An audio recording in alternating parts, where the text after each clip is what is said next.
everyone should be putting on battle armor and fighting goblins. And if you can't fight it in the real world, you can do it in Dungeons and Dragons at least. Dungeons and Dragons, an escape from the stress of the real world, is not only fun to play, but also helps in the real world. Everyone can play and you hang out with friends, so you're also gaining some valuable improv and team building skills you don't even realize you're getting.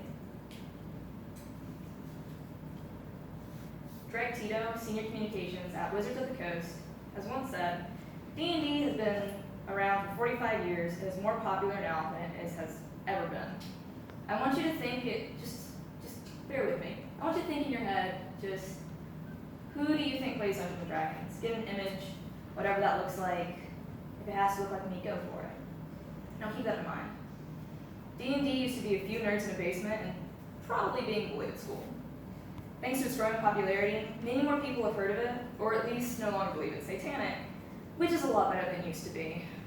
There are people playing D&D that you wouldn't believe. You still have that person in your head? Did you think of Anderson Cooper, or Stephen Colbert, or even Vin Diesel? So no, it's not just middle-aged guys hanging out in their mom's basement. And while I might not be the picture of athleticism, I've got 8 Fast and Furious movies to back me up on this one. And if that's not enough, you can at least practice your impromptu skills. Dungeons & Dragons is played almost entirely just through talking, and I've had to give a few unplanned speeches. Whenever a village gets destroyed by a horde of goblins and the villagers are terrified, it's helpful if you can rally them with a passionate speech.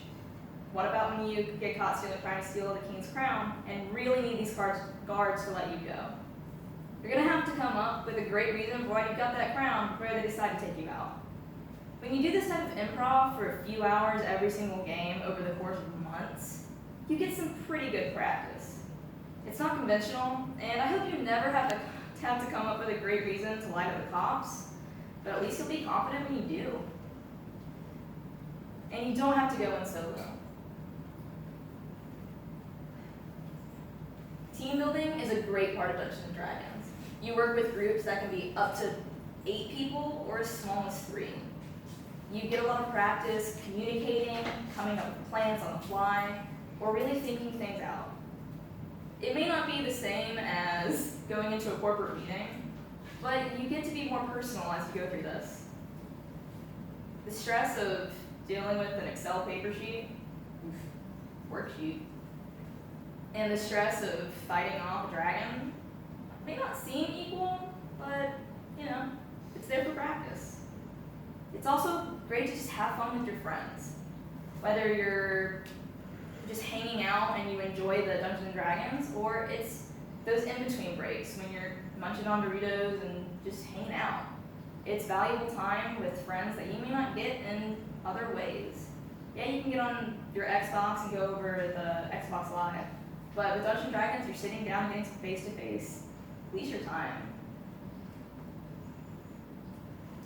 So whether it be for practical or the impractical, D&D is a fun tool you can use.